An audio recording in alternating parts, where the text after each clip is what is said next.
اور ہمارے پاس صرف دعوے ہیں، ثبوت کوئی بھی کورٹ جو ہے بغیر ثبوتوں کے فیصلہ نہیں سناتی ہے۔ بہرحال تو اب آپ کی چہیتی بیوی بھی اسی سال دنیا سے پردہ فرما گئی، تو ایک تو کفار مکہ کے مظالم اس کا غم، طائف میں جو ہوا اس کا غم، ابو طالب کا انتقال ہوا اس کا غم، آپ کی چہیتی بیوی حضرت خدیجہ الکبریٰ دنیا سے پردہ فرما گئی اس کا غم۔ اللہ نے کہا اپنا غم ہلکا کرنے کے لیے آپ میرے پاس آ جاؤ، سیر کراتے ہیں تمہیں۔ تو آپ کی دلجوئی کے لیے، آپ کی جو ہے کا غم، دل کا بوجھ ہلکا کرنے کے لیے اللہ نے کہا ہم تمہیں وہ خوشی دیتے ہیں جو آج تک کسی کو نہیں ملی ہو، اس لیے معراج کو بلایا۔ اور آگے چلیں، کیوں بلایا آپ کو معراج میں؟ معراج میں کیوں بلایا؟ ایک موقع پر زمین و آسمان میں مناظرہ ہوا۔ کیا ہوا؟ مناظرہ۔ زمین آسمان نے کہا مجھ میں چاند و سورج ستارے ہیں، کہکشاں یہ سب ہے، اے زمین تیرے پاس کیا ہے؟ زمین نے کہا میرے پاس یہ سمندر، دریا، ندی، نالے یہ سب ہیں۔ بحث بڑھتی چلی گئی دونوں کی۔ کس کی؟ زمین و آسمان کی بحث بڑھتی چلی گئی۔ تو اب زمین نے کہا میرے اندر محمد صلی اللہ تعالی علیہ وسلم میں تیرے اوپر ہے کیا؟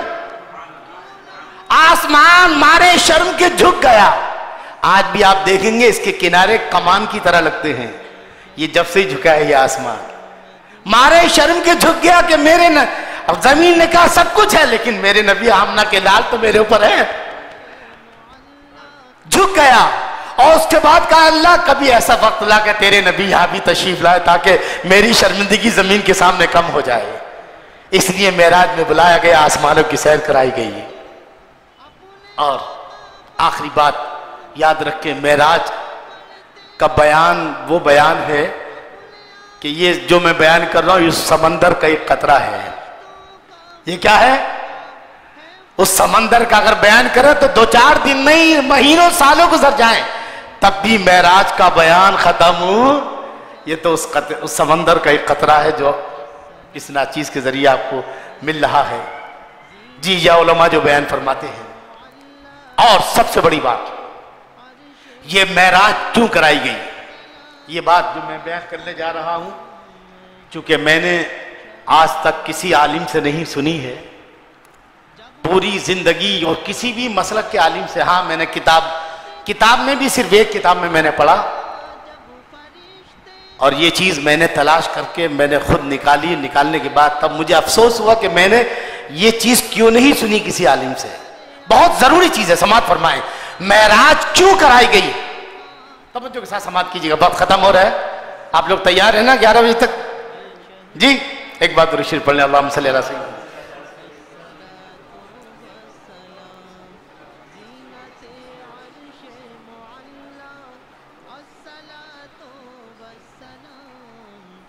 معراج کب ہوئی؟ جب ہجرت آپ کرنے والے ہیں، 1 سال کے اندر آپ مکے سے مدینے کو ہجرت کریں گے، مکے سے مدینے کو ہجرت کریں گے۔ اب ابھی تک جب تک مسلمان مکے میں تھے کوئی سوسائٹی نہیں تھی مسلمانوں کی، کیونکہ بیچارے جہاں مسلمان ہونا ہی جان جوخم میں ڈالنا تھا وہاں سوسائٹی کیسے بنے گی؟ سوسائٹی کے لیے ضروری ہے نا کہ لوگ اکٹھا ہوں۔ اب مدینے جائیں گے، مدینے جا کر کے سارے مسلمان وہاں جمع ہوں گے مکے اور مدینے کے، اور ایک سوسائٹی بنے گی، اسلامی سوسائٹی۔ کیسی سوسائٹی؟ جس کو ساری کائنات کے لیے، تمام دنیا کی سوسائٹیوں کے لیے آئیڈیل بننا ہے، نمونہ بننا ہے، ایسی سوسائٹی میرے آقا صلی اللہ تعالی علیہ وسلم مدینے میں بنیاد ڈالیں گے جا کر کے۔ تو وہ سوسائٹی کیسی ہونی چاہیے، اس کے کیا منشور ہونے چاہیے اس سوسائٹی کے، تو وہ اصول بھی اللہ نے معراج میں عطا فرمائے ہیں۔ میرے نبی صلی اللہ تعالیٰ علیہ وسلم آپ عنقریب مکے سے مدینے کو ہجرت کرنے والے ہیں اور آپ ایک اسلامی سوسائٹی کی بنیاد ڈالنے والے ہیں. اسلامی سوسائٹی کی کیا منشور ہوں گے, کیا اصول ہوں گے, کیا ضابطے ہوں گے, وہ سارے کے سارے آپ یہاں سے معراج میں آؤ لے کر جاؤ. 14 اصول تھے وہ. کتنے؟ جو کہاں ہیں؟ 15ویں سپارے کے تیسرے رکوع سے لے کر کے تیسرا اور چوتھا پورا رکوع 2 رکوع کے اندر ہے. یہ کہاں؟ اسی سورے کے اندر جس کی پہلی آیت سبحان الذی اسرا ہے. اسی مجھے تعجب یہ ہوتا ہے میرے دوستو کہ اکثر آپ نے سنا ہوگا علماء کی زبانی, بھئی نماز وہی معراج کو گئے 5 نمازوں کا تحفہ لے کر آئے, برابر ہے نا. لیکن 5 نمازوں کا جو ذکر ہے وہ کہاں ہے؟ 7ویں رکوع کے اندر, 8ویں رکوع میں. تو یہ بیچ کا کیا ہوا؟ پہلی آیت معراج کی, پھر 8ویں رکوع کی پہلی آیت نماز کی, اقیم الصلاۃ لدلوک الشمس الی غسق اللیل وقرآن الفجر, پورا رکوع ہے. تو یہ بیچ میں جو 7 رکوع ہیں یہ ان کا کیا ہوا؟ بس وہ بیچ کے جو 7 رکوع ہیں انہی میں کے 2 رکوع جو ہیں جس میں اسلامی سوسائٹی کے کیا رولز ہوں گے, اسلامی سوسائٹی میں رہنے والوں کے اندر کیا خوبیاں ہوں گی, کن کن اصولوں پر ان کو عمل کرنا ہوگا, وہ 14 اصول اللہ نے معراج میں اپنے نبی کو عطا فرمائے. اب کہاں سے شروع ہوتے ہیں وہ؟ بنی اسرائیل کا دوسرا رکوع, 15واں دوسرا رکوع. اللہ ارشاد فرماتا ہے وَقَضَى رَبُّكَ أَلَّا تَعْبُدُوا إِلَّا إِيَّاهُ. اسلامی سوسائٹی کا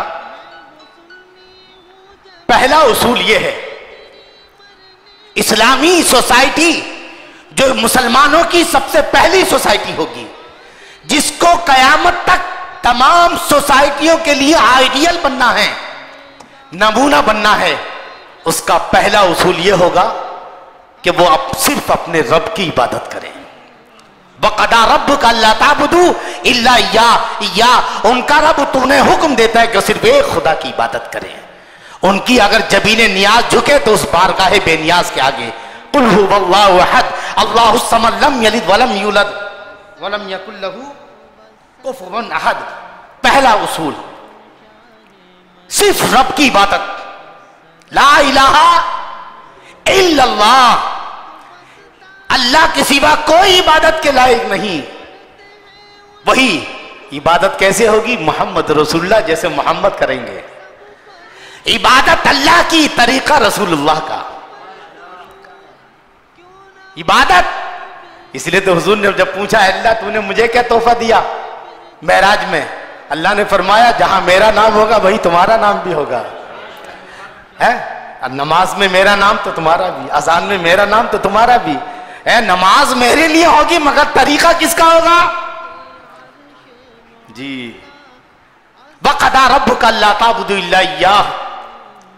اسلامی سوسائٹی کا جو سب سے پہلا اور بنیادی اصول ہے وہ یہ ہے کہ اسلامی سوسائٹی کا ہر فرد صرف ایک خدا کی عبادت کرے, ایک خدا جو وحدہ لا شریک ہے, جو حی القیوم ہے, جو ازل سے ابد تک ہمیشہ رہے گا. کل من علیہ فان, کوئی گل باقی رہے گا نئے چمن رہ جائے گا, کوئی گل باقی رہے گا نئے چمن رہ جائے گا, پر رسول اللہ کا دین حسن رہ جائے گا. ہم سفیر و باغ میں ہیں, کوئی دن کے چاہے بلبلیں اڑ جائیں گی, سونا چمن رہ جائے گا. کل من علیہ فان ویبقى وجہ ربک ذو الجلال والاکرام. ہر چیز فنا ہونے والی ہے, باقی رہنے والی خدا کی ذات ہے. اسی خدا کی عبادت اسلامی سوسائٹی کا سب سے پہلا بنیادی اصول ہوگا. دوسرا وَبِالْوَالِدَيْنِ إِحْسَانًا. اللہ اس کے رسول کے بعد ہم پر کس کا احسان ہے؟ والدین کا. تو اسلامی سوسائٹی کا بنیادی اصول, دوسرا بنیادی اصول یہ ہے کہ اپنے والدین کے ساتھ احسان کرو. اور آگے بہت لمبا ہے, 3-4 آیتیں ہیں. اپنی بات آئی تو ایک سینٹنس میں اللہ نے بات ختم کر دی, وَقَضَى رَبُّكَ أَلَّا تَعْبُدُوا إِلَّا إِيَّاهُ.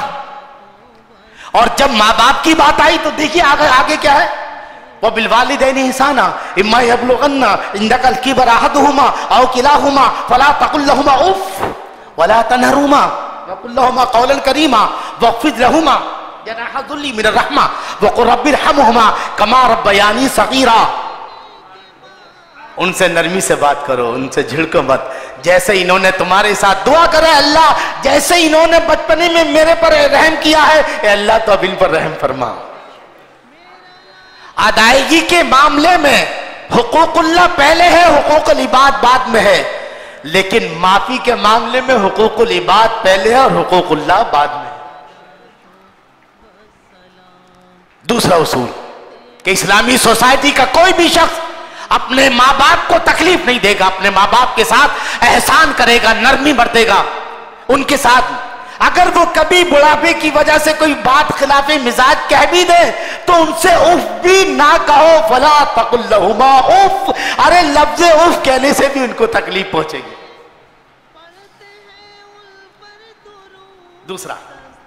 تیسرا سماعت فرمائے. تیسرا یہ ہے وَآتِ ذَا الْقُرْبَى حَقَّهُ وَالْمِسْكِينَ وَابْنَ السَّبِيلِ. رشتہ داروں کا حق ادا کرو. وَآتِ ذَا الْقُرْبَى رشتہ داروں کے حق ادا کرو. والمسکین اور جو غریب ہیں واقعی مدد کے لائق ہیں ان کو بے سہارا نہ چھوڑو. اگر تمہاری سوسائٹی میں پہلے ماں باپ ہے اس کے بعد رشتہ دار کے ساتھ اگر کوئی رشتہ دار نہیں بھی ہے لیکن وہ اگر مسکین ہے تو اس کا حق ادا کرو. وابن السبیل اور مسافر، حالت سفر میں کوئی لٹ گیا بیچارہ، کسی نے پاکٹ کاٹ لیا، کسی نے لوٹ لیا. پہلے تو قافلے لٹتے تھے، بڑے بڑے کروڑ پتی قافلے میں لٹ جاتے تھے تو بیچارے سڑک پتی بن جاتے تھے. تو ان کے بھی حق ادا کرو. تیسرا حق کیا ہے؟ وَآتِ ذَا الْقُرْبَى رشتہ دار حق، والمسکین مسکین، وابن السبیل اور مسافر، ان کے حق ادا کرو. جو بھی اسلامی سوسائٹی کا ممبر ہوگا وہ اپنے رشتہ داروں کے بھی حق ادا کرے گا، جو غریب مسکین ہوگا اس کے بھی حق ادا کرے گا، اور کوئی مسافر بے سہارا ہے اس کو بھی بے سہارا نہیں چھوڑا جائے گا، اس کا بھی حق ادا کیا جائے گا. تیسرا اصول. چوتھا کیا ہے؟ فرمایا گیا وَلَا تُبَذِّرْ تَبْذِيرًا.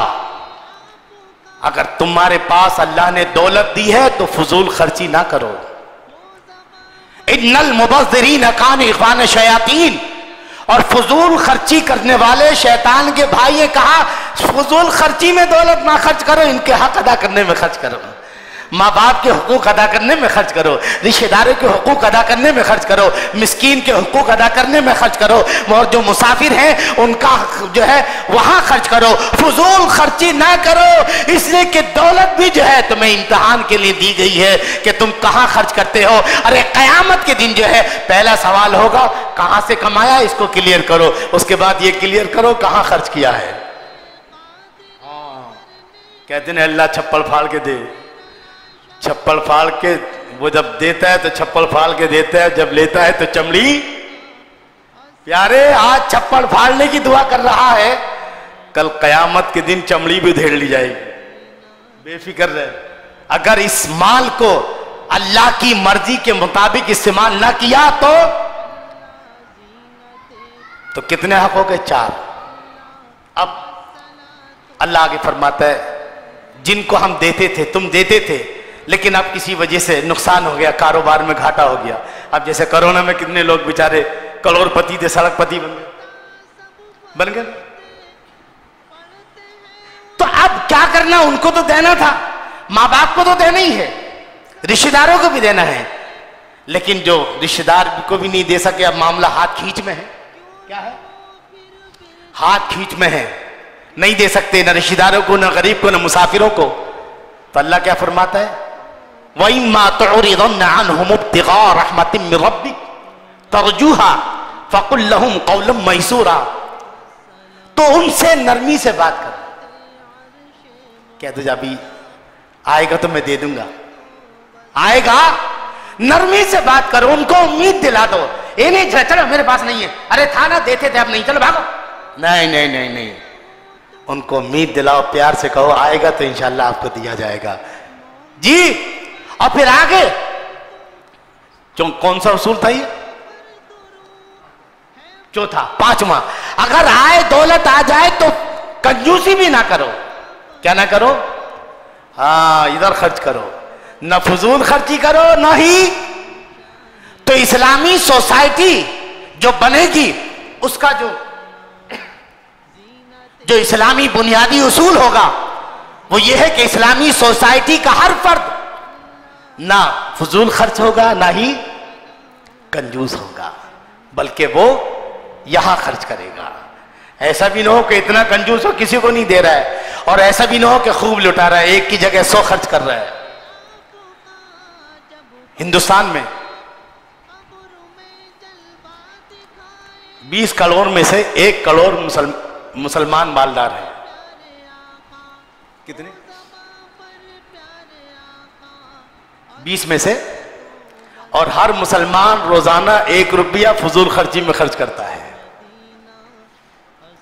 تو مسلمانوں کا روز کا کتنا روپیہ خرچ ہو رہا ہے فضول خرچی میں؟ 1 کروڑ۔ ہر مالدار مسلمان جو ہے وہ 1 روپیہ خرچ کرتا ہے۔ کتنا؟ جہاں نہیں خرچ کرنا چاہیے، صرف 1 روپیہ۔ تو مسلمانوں کا جو ہے روز کا 1 کروڑ روپیہ فضول خرچی میں جاتا ہے۔ اگر 1 کروڑ کسی غریب کو مل جائے تو کتنے ہم لوگ مالدار ہو جائیں گے۔ ہم بہت کھوئے بیٹھے ہیں، بہت کچھ کھو کے بیٹھے ہیں۔ میں نے ایک جگہ پڑھا ہے کہ اخبار میں پڑھ رہا تھا، روزانہ مسلمانوں کی محنت کی گاڑی کمائی میں سے روزانہ 400 کروڑ روپیہ۔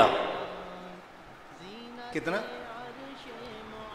400 کروڑ روپیہ روزانہ مسلمانوں کی کمائی محنت میں سے روزانہ 400 کروڑ روپیہ مسلمانوں کے جو کٹر وادی ہندوتا والے RSS والے ان کی جیبوں میں جاتا ہے۔ کیسے جاتا ہے؟ کیسے جاتا ہے؟ کیونکہ ہم نے اپنے نبی کی سنت کو چھوڑ دیا۔ نبی نے کہا تھا کہ تجارت کرو، آج ہر چیز پر قبضہ انہی کا ہے۔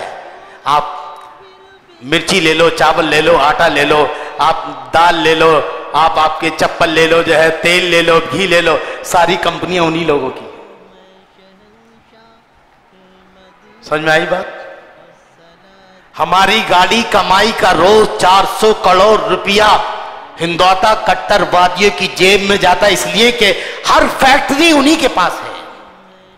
مسلمان تو صرف نوکری کر رہا ہے۔ یہاں تک کہ گوشت کا بھی معاملہ جو ہے، جو گوشت امپورٹ ہوتا ہے باہر جاتا ہے، ایکسپورٹ امپورٹ جو ہے جو باہر جاتا ہے، نام کیا ہے؟ اللہ نا، یہ نام حلال ہے، لیکن اس کے مالک کون ہے؟ جین ہے۔ آپ کو پتہ ہے؟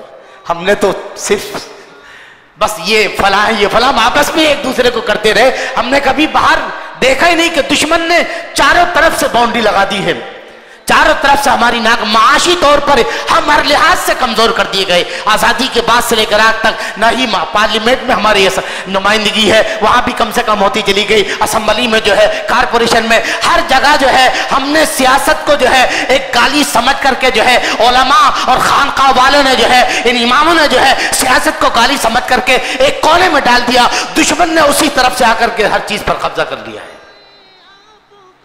اس لیے کسی ڈاکٹر اقبال نے کہا ہے، قوم کیا ہے، قوموں کی امامت کیا ہے، قوم کیا ہے، قوموں کی امامت کیا ہے، یہ کیا جانے بیچارے دو رکعت کے امام۔ حقیقت یہ تھی، امام کا مرتبہ بہت بلند تھا، لیکن امام وہ ہو جیسے میرے آقا نے مسجد نبوی شریف، وہی اسمبلی ہے، وہی پارلیمنٹ ہے، وہی کارپوریشن ہے، وہی جہاد کی تربیت ہے، ہر چیز مسجد نبوی شریف سے ہو رہی ہے، وہی سیاست کے فیصلے ہو رہے ہیں، وہی پر جو ہے کیسے حکومت ہوتی ہے وہ فیصلے ہو رہے ہیں، وہی سے جو ہے جہاد کے فیصلے ہیں، آخر فوجیوں کو بھیجا جا رہا ہے، سب کچھ جو ہے میرے آقا نے مسجد نبوی شریف کی پر بیٹھ کر, وہاں چٹائی پر بیٹھ کر دنیا کو بتایا مسجد ہو تو مسجد نبوی شریف جیسی ہو, اور مسجد کا امام ہو تو میری طرح تو نہیں ہو سکتا, آپ تو بے مثل و بے مثال ہے. لقد کان لکم فی رسول اللہ اسوۃ حسنہ, لیکن میری زندگی ساری کائنات کے لیے نمونہ ہے. سارے اماموں کو میری زندگی پر عمل کرنا پڑے گا. تو یہ جو 400 کروڑ روپیہ روز جو دشمنوں کی جیبوں میں جاتا ہے وہی فساد میں کام آتا ہے, وہی گولیاں ہمارے سینوں پہ لگتی ہیں. انہی شرابوں سے مسلمان محلوں میں فساد کرائے جاتے ہیں, ہماری بہن بیٹیوں کی عزتیں لوٹی جاتی ہیں. کہاں کھڑے ہیں ہم, کہاں کھڑے ہیں ہم؟ بس نماز پڑھ لی, بس امام صاحب نے نماز پڑھا دی, سمجھ لیا آپ کو ساری ذمہ داریاں ختم. نہیں نہیں نہیں, میں ابھی آپ کو بتاؤں گا. بہرحال تو بات کیا چل رہی تھی کہ اسلامی سوسائٹی کے جو بنیادی اصول تھے جن کو دینے کے لیے اللہ نے معراج میں بلایا, پانچواں چھٹا کیا تھا؟ کنجوسی مت کرنا. کنجوسی, ولا تجعل يدك مغلولة إلى عنقك ولا تبسطها كل البسط فتقعد ملوما محسورا إن ربك يبسط الرزق لمن يشاء ويقدر إنه كان بعباده خبيرا بصيرا. یہاں تک 6 اصول ہوتے ہیں. پہلا اصول ایک خدا کی عبادت, دوسرا اصول والدین کے ساتھ احسان, تیسرا اصول ماں, رشتہ دار, مسکین اور مسافر کی مدد کرنا, چوتھا اصول کنجوسی نہ کرنا, پانچواں اصول اگر کسی کو نہ دے پاؤ تو امید دلا دو ان کو, چھٹا اصول کنجوسی. ساتواں اصول کیا ہے؟ ساتواں اصول یہ ہے وَلَا تَقْتُلُوا أَوْلَادَكُمْ خَشْيَةَ إِمْلَاقٍ, غربت کے خوف سے اپنی اولاد کو قتل نہ کرو. ارے 10 بچے ہو جائیں گے تو کہاں سے کھلائیں گے؟ 2 ہی صحیح ہیں, ہم 2 ہمارے 2, ہم 2 کہاں سے کھلائیں گے؟ آج سے 20 سال پہلے ہندوستان کی آبادی کیا تھی اور آج کتنی سب لوگ کھا رہے ہیں کہ نہیں کھا رہے؟ کتنا ٹن غلہ تو سڑ جاتا ہے, کیا ہو جاتا ہے؟ ارے جو پیدا کر, اللہ فرماتا ہے نحن نرزقہم وإیاکم ان قتلہم کان خطا کبیرا. تم کھلاؤ گے, جو پیدا میں کروں گا تو پھر روزی بھی میں ہی دوں گا تم کو, اور جو پیدا ہوں گے میں روزی دوں گا. نحن نرزقہم, ہم دیتے ہیں روزی, تم نہیں دیتے. تو جب ہم دیتے ہیں, پیدا ہم کر رہے ہیں, کہ اللہ تعالیٰ پیدا کرنے کے بعد اس کی کیپیسٹی نہیں رہتی پالنے کے لائق؟ نعوذ باللہ, ایسا نہیں نا. ان اللہ علی کل شیء قدیر. اللہ نے فرمایا ہم تمہیں بھی دیتے ہیں, اور جو بچے پیدا ہوں گے لہذا غربت کے خوف سے اولاد کو قتل. یہ اسلامی سوسائٹی کا بنیادی اور 7واں اصول تھا جو معراج میں ملا ہے. اور 8واں اصول یہ ہے وَلَا تَقْرَبُوا الزِّنَا إِنَّهُ كَانَ فَاحِشًا وَسَاءَ سَبِيلًا. اور زنا کرنا تو دور کی بات ہے, زنا کے قریب بھی نہ جاؤ. اب زنا کے قریب جانے کا مطلب سمجھتے ہیں؟ یہ نہیں کہا زنا مت کرو, بلکہ کہا زنا کے قریب. زنا کے قریب کا مطلب یہ ہے کسی اجنبی عورت سے تنہائی میں بے پردہ بات کرنا, اس کی سریلی آواز سے مزے لینا, سمجھے نا جی. عورتوں کی محفلوں میں جانا, کیونکہ جب حسن بے پردہ ہوتا ہے تو اندر کا شیطان, اللہ کے رسول صلی اللہ تعالی وسلم ارشاد فرماتے ہیں جب ایک مرد اور اجنبی مرد اور عورت جب تنہائی میں ملتے ہیں تو تیسرا شیطان ہوتا ہے, وہ دونوں کے نفس کو بھڑکاتا ہے, وہ دونوں کے نفس کو بھڑکاتا ہے. تو وہ ایسی جگہ بھی نہ جاؤ جو زنا کا سبب بنے. زنا کرنا تو دور کی بات ہے, زنا کے قریب لے جانے والی ساری چیزیں آنکھوں سے دیکھنا, ارے فلاں بڑی خوبصورت ہے, ارے یار دیکھنے میں کیا جاتا ہے, یہیں سے تو شروع ہوتا ہے. پہلے آنکھ میں لڑتی ہے, پھر دل, اور پھر اس کے بعد یاد ہے آپ کو کہ نہیں, حضور سیدی اعلیٰ حضرت امام احمد رضا فاضل بریلوی رحمۃ اللہ تعالیٰ علیہ, بچپنے کا عالم ہے, بہت مختصر کر رہا ہوں میں. تو آپ جا رہے تھے, پہلے زمانے میں 12-13 سال کی بچے اندر کچھ نہیں پہنتے تھے, انڈر ویئر نہیں رہتا تھا, خالی قمیض. تو سامنے سے طوائف جا رہی تھی, آپ نے کیا کیا, دیکھا طوائف جا رہی, تو آپ نے جو کرتا تھا اس کو پکڑ کے منہ پہ ڈھک لیا، تو یہ حصہ دیکھ گیا، کرتے سے ڈھکا ہوا تھا۔ اب وہ طوائف قریب آئی، کہا بچے عجیب ہو تم، جو چیز چھپانے کی تھی وہ دکھا دی، اور چہرہ چھپانے کا، آنکھیں چھپانے کی نہیں تھی وہ تم نے جو ہے وہ تم نے چھپائی۔ تو اعلیٰ حضرت نے فرمایا کہ پہلے آنکھیں بگڑتی ہیں، پھر دل بگڑتا ہے، اس کے بعد شرمگاہ بگڑتی ہے۔ تو پہلے میں نے صحیح کام کیا، پہلے آنکھوں پہ کنٹرول کیا، میں نے پہلے آنکھیں ڈھک لی۔ اسی لیے تو وضو کا جو پہلا فرض ہے وہ چہرہ ہے۔ وضو کا پہلا فرض کیا ہے؟ چہرے پہ آنکھیں ہیں، پہلے اس کو صاف کر لو صدر کے لیے۔ تو اسلامی سوسائٹی کا جو بنیادی اصول ہے 8واں، وہ یہ کیا ہے کہ اسلامی سوسائٹی کا کوئی فرد بھی زنا تو دور کی بات ہے، زنا کے قریب بھی نہیں جائے گا۔ اور 9واں، انسانی جان کی حرمت۔ اللہ ارشاد فرماتا ہے وَلَا تَقْتُلُوا النَّفْسَ الَّتِي حَرَّمَ اللَّهُ إِلَّا بِالْحَقِّ، کوئی کسی کو قتل نہیں کرے گا۔ قتل کے 3 صورتیں ہیں، ایک تو خون کے بدلے قتل کیا جاتا ہے تب، یا پھر بادشاہ وقت سے غداری ہو، بغاوت ہو تو، اور تیسری صورت اور 3 چیزوں کے علاوہ یا مرتد ہو جائے تب قتل ہے۔ اس کے علاوہ 3 چیزوں کے علاوہ قتل کی اجازت۔ تو جو اسلامی سوسائٹی ہوگی اس کا بنیادی اصول جو ہے 9واں یہ ہوگا کہ ہر انسان دوسرے کی جان کی عزت کرے گا، حرمت کرے گا، کوئی کسی کو قتل، ہر ایک دوسرے کا احترام کرے گا۔ اور 10واں جو ہے وَلَا تَقْرَبُوا مَالَ الْيَتِيمِ إِلَّا بِالَّتِي هِيَ أَحْسَنُ، اسلامی سوسائٹی کا بنیادی اصول یہ ہے کہ یتیموں کا مال نہیں کھاؤ گے، کہ آپ کمزور ہے لوٹ لو، کون آئے گا اس کی حمایت میں، لا اس کے مال پہ قبضہ کر لو، نہیں۔ اللہ فرماتا ہے جب تک وہ بالغ نہ ہو جائیں ان کے مال کی حفاظت کرو، لوٹنا تو دور کی بات ہے۔ کیا ہے؟ ان کے مال کی وَلَا تَقْرَبُوا مَالَ الْيَتِيمِ إِلَّا بِالَّتِي هِيَ أَحْسَنُ حَتَّى يَبْلُغَ أَشُدَّهُ، یہاں تک کہ جب وہ بالغ ہو جائے تو ان کا مال۔ تو اسلامی سوسائٹی کا بنیادی اصول جو ہے 10واں یہ کہ یتیم کے مال کی حفاظت کی جائے، لوٹا۔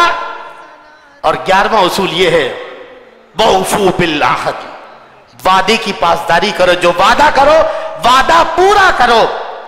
وعدہ خلافی یہ مومن کی نہیں منافق کی پہچان ہے۔ آیت المنافق ثلاث، اذا حدث کذب واذا وعد خلف واذا اؤتمن خان۔ منافق کی 3 پہچان ہے، جب وہ بات کرے تو جھوٹ بولے، جب وہ وعدہ کرے تو وعدہ خلافی کرے، اور جب اس کے پاس امانت رکھی جائے امانت میں خیانت کرے۔ افسوس کے ساتھ کہنا پڑتا ہے آج سب سے زیادہ جھوٹ بولنے والی کوئی قوم ہے تو مسلمان نظر آتی ہے، سب سے زیادہ وعدہ خلافی کرنے والی کوئی قوم ہے تو مسلمان نظر آتی ہے، سب سے زیادہ امانت میں خیانت کرنے والی کوئی قوم ہے۔ آج وقف کی بورڈ آج جو ہے مسجدوں کے مال کون کھا رہا ہے؟ کوئی رام لکھن نہیں کھاتا ہے، بلکہ کوئی جو ہے مسلمان ہی کھاتے ہیں۔ درگاہوں کے مال کون کھاتا ہے؟ مسلمان ہی کھاتے ہیں۔ مدرسوں کے مال کون کھاتا ہے؟ کوئی غیر مسلم نہیں۔ آج امانت میں خیانت، جبکہ یہ تینوں نشانی منافقوں کی ہیں، ایمان والوں کی نہیں۔ اللہ ارشاد فرماتا ہے اوفو بالعہد۔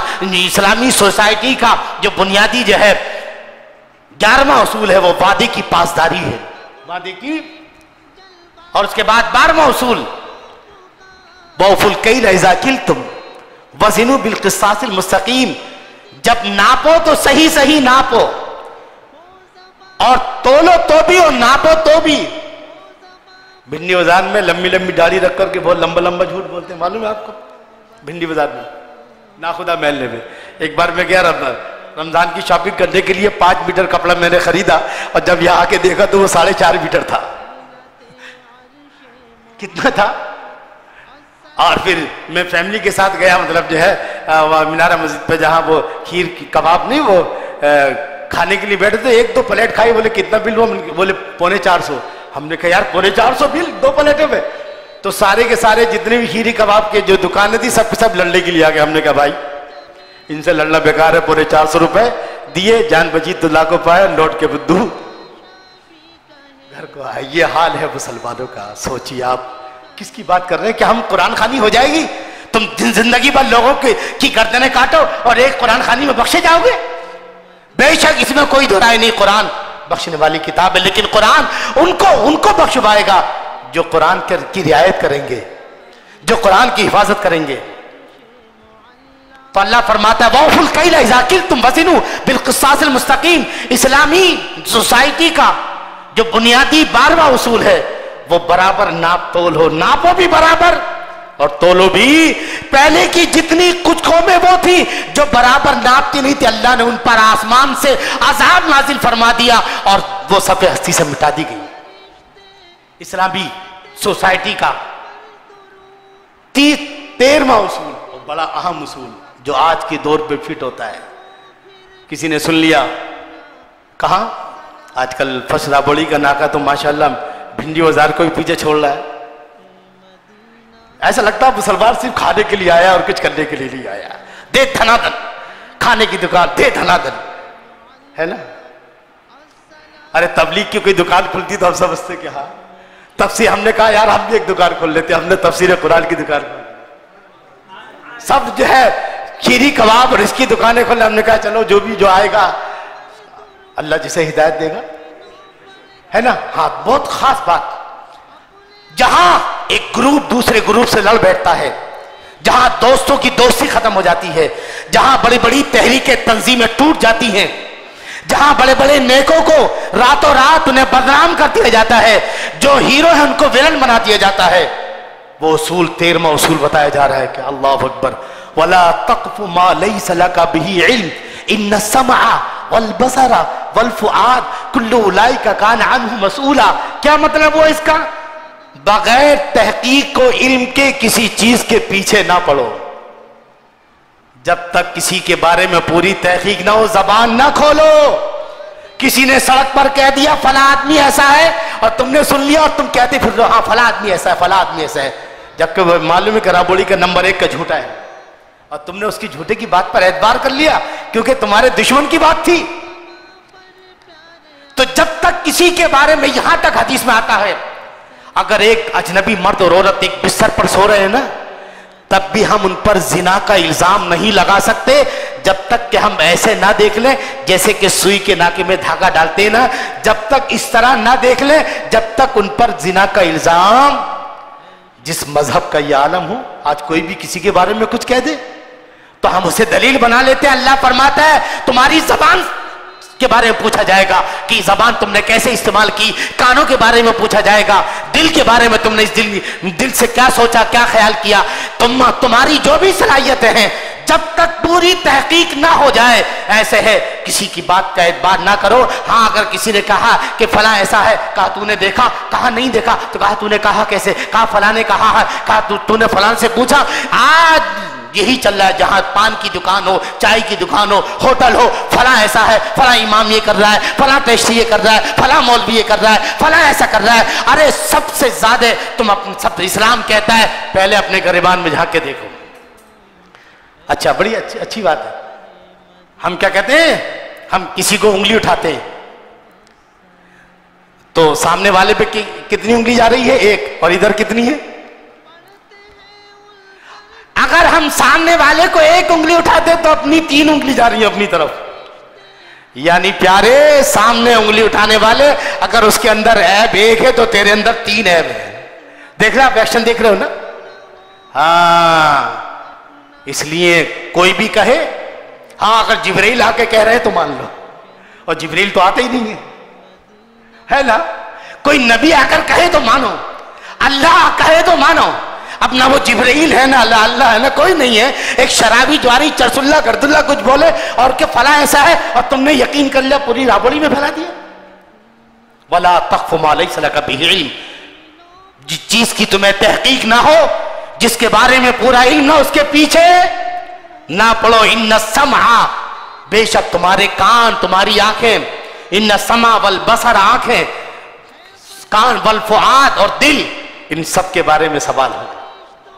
یہ اسلامی سوسائٹی کے جو 14 اصول اللہ نے معراج میں عطا کیے تھے ان میں کا 30واں ہے اور ان میں کا 13واں ہے, اور 14واں اصول یہ ہے وَلَا تَمْشِ فِي الْأَرْضِ مَرَحًا إِنَّكَ لَن تَخْرِقَ الْأَرْضَ وَلَن تَبْلُغَ الْجِبَالَ طُولًا.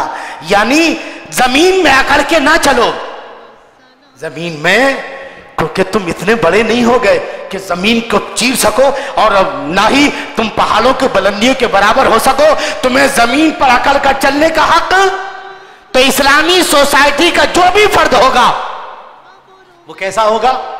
عاجزی کے ساتھ، انکساری کے ساتھ. جہاں عاجزی ہوتی ہے وہی محبت ہوتی ہے، جہاں عاجزی ہوتی ہے وہی پیار ہوتا ہے، اور جہاں گھمنڈ ہوتا ہے وہاں نفرت ہوتی ہے، جہاں تکبر ہوتا ہے وہاں اختلاف ہوتا ہے، انتشار ہوتا ہے. اگر آج سماج کے اندر نفرتیں ہیں، اختلاف ہے، انتشار ہے، تو اس کی وجہ یہ ہے کہ جس کسی کے پاس ذرا سی دولت آ گئی تو گھمنڈ آ جاتا ہے، ذرا سی اولاد آ گئی گھمنڈ آ جاتا ہے، ذرا سا مرتبہ آ گیا گھمنڈ آ جاتا ہے. ارے اسلامی سوسائٹی کا جو بنیادی اصول ہے، 14واں اصول جو آخری اصول ہے کہ اسلامی سوسائٹی کا ہر فرد عاجزی کے ساتھ رہتا ہے. اللہ کہتا ہے گھمنڈ کے ساتھ مت چلو، اللہ اکبر. اور اس کے بعد پھر نماز کا حکم آیا ہے. یعنی یہ نماز اس لیے ہے تاکہ تمہیں یاد دہانی ہو کہ ان 14 اصولوں پر تمہیں عمل کرنا ہے. ان 14 اصولوں پر عمل کرنے کے لیے تمہیں 5 مرتبہ مسجد میں بلایا جاتا ہے اور ان اصولوں کی یاد دہانی کرائی جاتی ہے. یہ سارے اصول اللہ نے کہا تھا، فرمائے معراج کے اندر. تو یہ چند تقریباً 10 کے 11 وجوہات میں نے بتائیں.